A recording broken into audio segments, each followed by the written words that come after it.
जय हिंद दोस्तों। इस वीडियो में बात करेंगे कंप्यूटर के अति महत्वपूर्ण प्रश्न जो आपके परीक्षा में बार बार पूछा जाता है। ये सारे प्रश्न दोस्तों सभी परीक्षा के लिए है, तो आपको ध्यान से देखना है। दोस्तों आज का चैप्टर तीसरा है। पहला चैप्टर में कंप्यूटर के इंट्रोडक्शन बताए थे। दूसरा चैप्टर में था कंप्यूटर के इनपुट और आउटपुट से जितने भी सवाल थे उसको बताए थे। तो जो लोग नहीं देखे हैं तो प्ले लिस्ट में जाकर वहाँ से आप देख सकते हैं। तो चलिए दोस्तों आज बात करेंगे। तीसरा चैप्टर है कंप्यूटर के हार्डवेयर और सॉफ्टवेयर से जितने भी महत्वपूर्ण सवाल है इस वीडियो में कवर करेंगे। तो चलिए बिना किसी देर के शुरुआत कर लेते हैं और आपको लास्ट में कमेंट करना है कि आपको 38 में से कितना सही हुआ है। चलिए दोस्तों सवाल ले लेते हैं। पहला सवाल कह रहा है दोस्तों, इनपुट और आउटपुट प्रोसेसिंग डिवाइसों को एक साथ समूह बना दिया जाए तो क्या हो जाएगा। इनपुट आउटपुट और प्रोसेसिंग डिवाइसों को एक समूह बना दिया जाए तो क्या निरूपित होगा। तो इसका आंसर हो जाएगा दोस्तों ऑप्शन नंबर 4 कंप्यूटर सिस्टम बन जाएगा। देखते हैं दूसरा सवाल है दूसरा दोस्तों, कह रहा है प्रिंटर और मॉनिटर जैसे पेरिफेरल उपकरणों को क्या माना जाता है। ये सवाल महत्वपूर्ण है। प्रिंटर और मॉनिटर जैसे पेरिफेरल उपकरणों को क्या माना जाता है। तो 2 का आंसर हो जाएगा दोस्तों 1 नंबर हार्डवेयर माना जाता है। तो ये आपको ध्यान रखना है, प्रिंटर और मॉनिटर दोनों मिल जाएगा तो क्या हो जाएगा हार्डवेयर। अब दोस्तों एक पॉइंट और आपको बता देते हैं, हार्डवेयर हम कैसे पहचानेंगे और सॉफ्टवेयर कैसे पहचानेंगे। तो दोस्तों जो वस्तु को हम लोग छू सकते हैं उसको हम क्या कहेंगे, हार्डवेयर कहेंगे, और जिसको हम छू नहीं सकते हैं उसको हम सॉफ्टवेयर कहते हैं। तो चलिए आगे आप प्रश्नों को देख लेते हैं। तीसरा सवाल है दोस्तों, सवाल है कह रहा है निम्न में से कौन सा सिस्टम कंपोनेंट कंप्यूटर का मस्तिष्क होता है। कौन सा सिस्टम है जो कंपोनेंट का मस्तिष्क कहा जाता है दोस्तों। तो एक सवाल ऐसे भी पूछा जाता है कि कंप्यूटर का मस्तिष्क किसे कहा जाता है। तो वही सवाल है, थोड़ा सा घुमा दिया है। तो इसका आंसर क्या हो जाएगा 3 का दोस्तों 2 नंबर हो जाएगा, यानी सीपीयू। अब दोस्तों सवाल पूछा जाता है कि सीपीयू का फुल फॉर्म क्या होता है। तो आपको याद रखना है सेंट्रल प्रोसेसिंग यूनिट कहते हैं। चलिए अगला सवाल देखते हैं, चौथा नंबर। सभी सवाल महत्वपूर्ण है तो वीडियो को अंत तक देखिएगा और चैनल पर पहली बार है तो चैनल को सब्सक्राइब कर लीजिएगा। चलिए चौथा सवाल देखते हैं दोस्तों, बहुत इम्पोर्टेंट है, कई बार पूछा जाता है। कहता है डाटा अस्थायी रूप से कहाँ सेव होता है। डाटा जो हम लोग सेव करते हैं वे अस्थायी कहने का मतलब है कि कभी डिलीट नहीं होता है। तो कहाँ सेव होता है। तो 4 का आंसर हो जाएगा ऑप्शन नंबर 5 हो जाएगा, यानी रोम में। अब दोस्तों एक सवाल और पूछा जाता है, रोम का फुल फॉर्म क्या होता है। तो इसका फुल फॉर्म होता है दोस्तों रीड ओनली मेमोरी होता है। सीपीयू का सेंट्रल प्रोसेसिंग यूनिट होता है। चलिए अगला सवाल देखते हैं, सभी सवाल महत्वपूर्ण है। 5वां नंबर देखते हैं दोस्तों, सॉफ्टवेयर के लिए अन्य शब्द कौन सा प्रयोग किया जाता है। सॉफ्टवेयर के लिए कौन सा प्रयोग करते हैं। तो 5 का आंसर हो जाएगा ऑप्शन नंबर 3 प्रोग्राम हो जाएगा। छठा सवाल देखते हैं दोस्तों, 6 नंबर सवाल है, कह रहा है प्रोसेसिंग कार्य किस प्रकार करना है। ऐसा कंप्यूटर को बताने वाले इंस्ट्रक्शन जिसको हम निर्देश बोलते हैं हिंदी में को क्या कहते हैं। प्रोसेसिंग कार्य किस प्रकार करना है यह कौन बताता है कंप्यूटर को, तो इसको हम क्या कहेंगे। तो 6 का आंसर हो जाएगा दोस्तों ऑप्शन नंबर ए प्रोग्राम कहेंगे। 7 नंबर देखते हैं दोस्तों, 7 नंबर सवाल है, रैम को कंप्यूटर के प्रोसेसर कहा जाता है, क्या कहा जाता है। सबसे पहले दोस्तों एक सवाल पूछा जाता है रैम का रैम का फुल फॉर्म क्या होता है। तो इसको आपको याद रखना है, रैंडम एक्सेस मेमोरी होता है। क्या होता है, रैंडम एक्सेस मेमोरी होता है। तो अब इसका आंसर देख लेते हैं दोस्तों। 7 का क्या हो जाएगा, आपको 7 नंबर का 5 हो जाएगा, इनमें से कोई नहीं। रैम को कंप्यूटर के प्रोसेसर को क्या कहा जाता है, तो इनमें से कोई नहीं कहा जाता है। चलिए 8वां नंबर सवाल देखते हैं दोस्तों। सवाल है, खाली स्थान है कंप्यूटर का वह एरिया है जो प्रोसेस होने वाले डाटा को अस्थायी रूप से होल्ड करता है। कौन सा कंप्यूटर का एरिया है जो अस्थायी रूप से डाटा को होल्ड करता है। तो 8 का आंसर क्या हो जाएगा दोस्तों, ऑप्शन नंबर 2 हो जाएगा, मेमोरी। 9 नंबर सवाल देखते हैं दोस्तों। 9 नंबर सवाल कहता है कि कंप्यूटर सिस्टम की फंक्शनलिटी बढ़ाने के लिए उसके साथ जोड़े जा सकने वाले इक्विपमेंट को डेजिग्नेट करने वाले टर्म कौन सा है। तो 9 का आंसर दोस्तों हो जाएगा ऑप्शन नंबर 4, पेरिफेरल डिवाइस कहते हैं। 10 नंबर देखते हैं दोस्तों। 10 नंबर सवाल है, कह रहा है, खाली स्थान यहाँ दिया गया है, कंप्यूटर प्रोग्रामों का वह सेट है जो कंप्यूटर को स्वयं ही मॉनिटर करने और अधिक क्षमता से कार्य करने में सहायता करता है। कौन सा सिस्टम है जो कंप्यूटर को मॉनिटर और अधिक दक्षता के कार्य को करने में सहायता करता है। तो 10 का आंसर क्या हो जाएगा दोस्तों, 10 का ऑप्शन नंबर 2 हो जाएगा, सिस्टम सॉफ्टवेयर हो जाएगा। 11 नंबर सवाल देखते हैं दोस्तों। 11 नंबर है, ALU खाली स्थान ऑपरेशन करता है, क्या करता है। तो 11 का आंसर हो जाएगा दोस्तों, अर्थमेटिक। इसको आपको ध्यान रखना है, ये भी सवाल बार बार पूछा जाता है। सवाल 12 है दोस्तों, खाली स्थान एक सॉफ्टवेयर है जो कंप्यूटर को दक्षता से ऑपरेट करने और डाटा को ट्रैक रिकॉर्ड रखने के लिए स्वयं को कंट्रोल करने में सहायता कौन सा करता है। तो 12 का आंसर हो जाएगा दोस्तों, ऑप्शन नंबर 4, जिसको हम ऑपरेटिंग सिस्टम कहते हैं। 13 नंबर सवाल देखते हैं दोस्तों। कह रहा है, कंप्यूटर को बनाने वाले फिजिकल कंपोनेंट्स को क्या कहते हैं। कंप्यूटर को बनाने वाले फिजिकल कंपोनेंट्स को क्या कहते हैं। तो 13 का आंसर हो जाएगा ऑप्शन नंबर 3, हार्डवेयर कहते हैं दोस्तों। 14 नंबर देखिए, ये तो और इम्पोर्टेंट है। कह रहा है, कंप्यूटर में बिल्ट परमानेंट मेमोरी को क्या कहते हैं। कंप्यूटर में बिल्ट परमानेंट मेमोरी को क्या कहते हैं दोस्तों। 14 का आंसर हो जाएगा रोम, जिसको हम रीड ओनली मेमोरी कहते हैं दोस्तों। रैम का रैंडम एक्सेस मेमोरी, CPU का सेंट्रल प्रोसेसिंग यूनिट। इस तरह से आपको CD का फुल फॉर्म होता है कॉम्पैक्ट डिस्क, और रोम का रीड ओनली मेमोरी। तो इस तरह से आपको सारे फैक्ट को याद रखना है। चलिए 15 नंबर सवाल देखते हैं दोस्तों। कह रहा है, कंप्यूटर बंद होने पर खाली स्थान के कंपोनेंट को नष्ट हो जाते हैं। जब कंप्यूटर बंद हो जाता है तो कौन सा का जो कंटेंट्स होता है वो नष्ट हो जाता है। तो 15 का आंसर हो जाएगा दोस्तों 4 हो जाएगा, जिसको हम रैंडम एक्सेस मेमोरी बोलते हैं। चलिए अगला सवाल देखते हैं। 16 नंबर दोस्तों। 16 है, इसमें जब आप सेव करते हैं तो तब कंप्यूटर बंद होने पर भी आपका डाटा सुरक्षित रहता है, नहीं जैसे को तैसे रहता है। तो किसमें हम जो डाटा सेव करते हैं, हमारा डाटा कभी डिलीट नहीं होता है, सेव रहता है। तो उसको हम किसमें सेव करते हैं। तो 16 का आंसर हो जाएगा ऑप्शन नंबर 3 दोस्तों, सेकेंड स्टोरेज डिवाइस जो होता है, इसमें हम सेव करते हैं। चलिए 17 नंबर दोस्तों सवाल देखते हैं।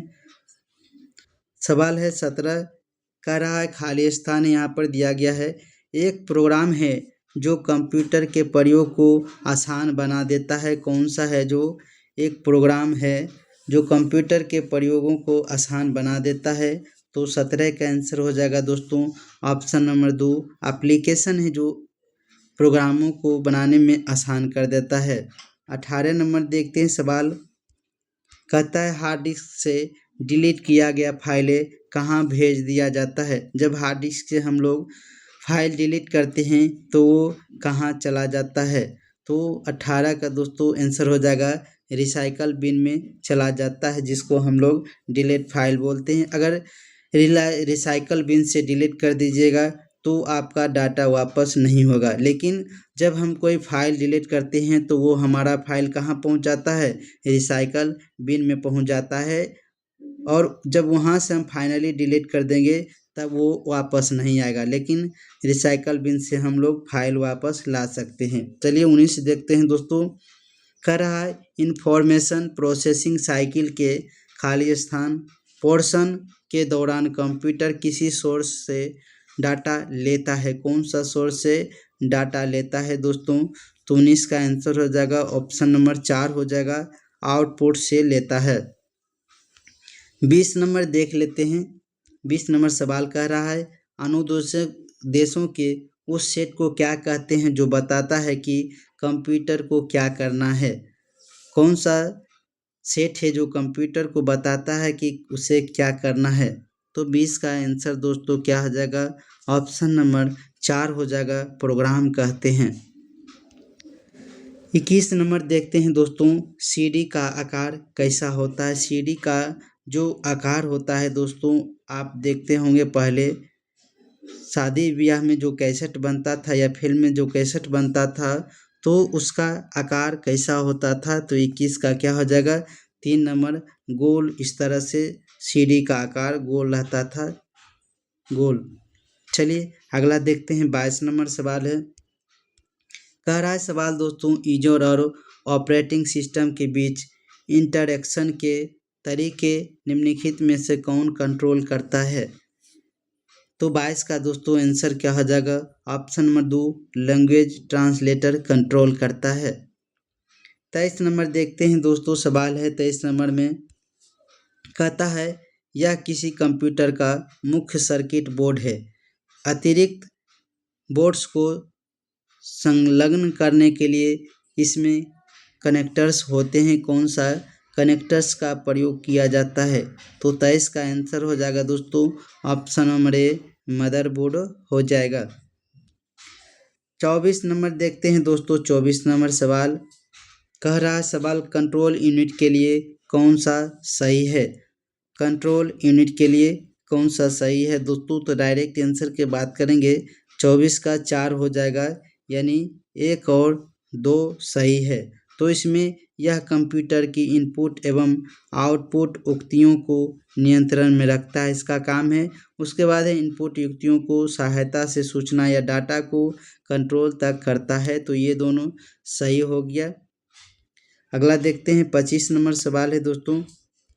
सवाल कर रहा है प्रोसेसर की स्मृति को संबोधित कौन करता है। प्रोसेसर जो होता है उसको स्मृति मतलब याद दिलाना संबोधित कौन करता है। तो 25 का आंसर हो जाएगा दोस्तों ऑप्शन नंबर ए, प्राथमिक स्मृति संबोधित करता है। 26 नंबर सवाल देखते हैं दोस्तों। 26 नंबर सवाल है, कहता है जब आप पीसी पर किसी डॉक्यूमेंट पर कार्य करने हैं तब डॉक्यूमेंट अस्थायी रूप से कहाँ स्टोर होता है। पीसी का दोस्तों फुल फॉर्म होता है पर्सनल कंप्यूटर होता है। क्या होता है, सारे फैक्टों को आपको याद रखते जाना है, ध्यान से सुनते जाना है। तो कहता है अस्थायी रूप से कहाँ स्टोर किया जाता है। तो 26 का आंसर हो जाएगा ऑप्शन नंबर ए, रैम में। रैम का फुल फॉर्म दोस्तों पहले ही आप लोगों को बता दिए थे कि इसका फुल फॉर्म क्या होता है, रैंडम एक्सेस मेमोरी होता है। रोम का रीड ओनली मेमोरी और सीपीयू का सेंट्रल प्रोसेसिंग यूनिट और सीडी का होता है compact disc read only memory. तो इस तरह से आपको सारे फैक्टों को याद रखना है और आपको परीक्षा में आसानी से सारे सवाल बन जाएंगे। तो 27 के देखते हैं दोस्तों। कह रहा है ऐसे एप्लीकेशन के लिए मैग्नेटिक टेप या प्रैक्टिकल नहीं है जिनमें डाटा शीघ्र रिकॉल किया जाना है क्योंकि टेप खाली स्थान दे दिया गया है। तो 27 का दोस्तों आंसर हो जाएगा ऑप्शन नंबर 2, कह रहा है सिक्वेंशियल एक्सेस मीडियम, ये डाटा उपलब्ध नहीं रहने के कारण ऐसा होता है। 28 नंबर देखते हैं दोस्तों, कह रहा है सवाल, निम्नलिखित में से कौन सा कंप्यूटर की मेमोरी को दर्शाता है? कौन सा है जो कंप्यूटर की मेमोरी को दर्शाता है? तो इसका आंसर हो जाएगा दोस्तों option number A, random RAM हो जाएगा, रैंडम एक्सेस मेमोरी। लेन का फुल फॉर्म होता है दोस्तों, बार बार पूछा जाता है, लोकल एरिया नेटवर्क होता है। चलिए अगला सवाल बात करते हैं दोस्तों। 29 नंबर कह रहा है सवाल, कटिंग और पेस्टिंग के लिए के साथ काटी गई मध्य अस्थायी रूप से खाली स्थान में स्टोर किया जाता है। जब हम लोग कटिंग करते हैं या पेस्टिंग करते हैं तो उसके साथ काटी गई मध्य जो होता है वो कहाँ अस्थायी रूप से स्टोर हो जाता है, वो अस्थायी रूप से कहाँ स्टोर हो जाता है? तो 29 का हो जाएगा ऑप्शन नंबर 5, क्लिप बोर्ड में अस्थायी रूप से हो जाता है। 30 नंबर देखते हैं दोस्तों, कह रहा है सवाल, ऑपरेटिंग सिस्टम द्वारा सीधे हैंडल नहीं किए जाने वाले अधिकांश कार्य निम्नलिखित में कौन सा हैंडल कर सकता है? तो 30 का आंसर हो जाएगा दोस्तों ऑप्शन नंबर बी हो जाएगा, यूटिलिटीज हो जाएगा। अगला सवाल देखते हैं, 31 नंबर है, सवाल कर रहा है, सीपीयू का सबसे महत्वपूर्ण भाग क्या है? दोस्तों सीपीयू का जो सबसे महत्वपूर्ण भाग क्या होता है? तो 31 का हो जाएगा 2 नंबर, कंट्रोल यूनिट हो जाएगा। 32 नंबर देखते हैं दोस्तों, कह रहा है सवाल, जो प्रोग्राम कंप्यूटर को चलाते हैं या उससे कार्य कराते हैं तो उसको हम क्या कहते हैं? जो प्रोग्राम कंप्यूटर को चलाते हैं या उससे कार्य कराते हैं तो हम उसको क्या कहेंगे? तो इसको दोस्तों सॉफ्टवेयर कहेंगे। अगला सवाल देखते हैं दोस्तों, 33 नंबर सवाल देख लेते हैं। 33 नंबर सवाल कह रहा है, किसी उच्च स्तरीय भाषा में लिखे गए संपूर्ण प्रोग्राम का मशीनी भाषा में अनुवाद निम्नलिखित में किसके द्वारा किया जाता है? ये सवाल BBI है दोस्तों, बार बार पूछा जाता है और आसान क्वेश्चन भी है और महत्वपूर्ण क्वेश्चन भी है। तो 33 का दोस्तों क्या हो जाएगा ऑप्शन नंबर 2, जिसको हम कंपाइलर कहते हैं दोस्तों, कि इसका काम है उच्च भाषा को मशीनी भाषा में अनुवाद करना। 34 नंबर सवाल देख लेते हैं दोस्तों। सवाल कहता है, निम्नलिखित में से किसके द्वारा किसी उच्च स्तरीय भाषा में सीखे गए पूरे प्रोग्राम की एक लाइन का अनुवाद कंप्यूटर की मशीनी भाषा में किया जाता है? ये भी सवाल अति महत्वपूर्ण है। तो 34 का आंसर क्या हो जाएगा दोस्तों ऑप्शन नंबर 3, इंटरप्रेटर कहलाता है। 35 नंबर देख लेते हैं दोस्तों। 35 का रहा है, ऑपरेटिंग सिस्टम का कार्य क्या है? दोस्तों ऑपरेटिंग सिस्टम का काम क्या है? तो 35 का आंसर हो जाएगा 4 हो जाएगा, उपयुक्त सभी हो जाएगा। उपयोगकर्ता के प्रोग्राम को स्वीकार करना, प्रोग्राम का परिणाम को उपयोगकर्ता तक पहुंचाना, प्रोग्राम का पालन कंप्यूटर से कराना, ये सभी काम है ऑपरेटिंग सिस्टम का। 36 नंबर सवाल देख लेते हैं दोस्तों। सवाल कह रहा है, निम्नलिखित में से कौन सा सिस्टम सॉफ्टवेयर नहीं है? कौन सा सिस्टम सॉफ्टवेयर नहीं है? तो 36 का आंसर हो जाएगा ऑप्शन नंबर 4, MS वर्ड जो है ये हमारा सॉफ्टवेयर सिस्टम नहीं है। 37 नंबर देखते हैं दोस्तों, निम्नलिखित में कौन सा एप्लीकेशन सॉफ्टवेयर नहीं करता है? कौन सा एप्लीकेशन सॉफ्टवेयर नहीं करता है? तो 37 का आंसर हो जाएगा option number A, utility programme नहीं करता है। अगला देखते हैं दोस्तों, 38 नंबर सवाल है, कह रहा है सवाल, निम्नलिखित में कौन सा ऑपरेटिंग सिस्टम नहीं है? तो दोस्तों इसका आंसर हो जाएगा MS वर्ड जो है ऑपरेटिंग सिस्टम नहीं है। तो दोस्तों ये था अति महत्वपूर्ण प्रश्न। तो आपको कमेंट में बताना है कि ये वीडियो कैसा लगा है। तो चलिए दोस्तों इस वीडियो में इतना ही, मिलते एक नए वीडियो के साथ। जय हिंद।